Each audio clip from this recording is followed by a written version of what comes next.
heng lai hi kanu mun phia huan nia kum tin in sum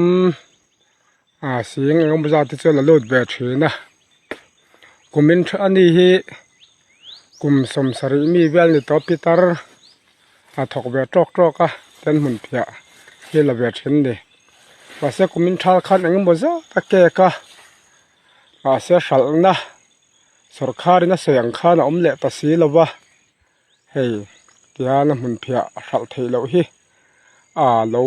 muar moi nual to boxia pang mir te om nge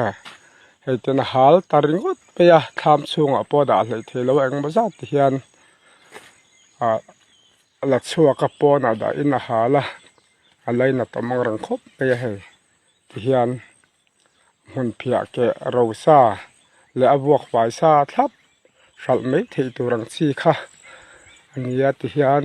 tilaya bek ta chunga hian tuna hian engam bazat ala da eng tu poi hei chemai tur tianga om reng chonai muar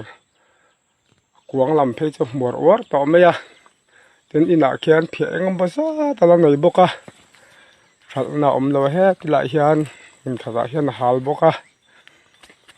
khongai thakin alaina tamang rang khop me kum som sari mi vel pitarina thei to ka tun thala lo juk lak ve kha nia abei don thak tak zat zat ani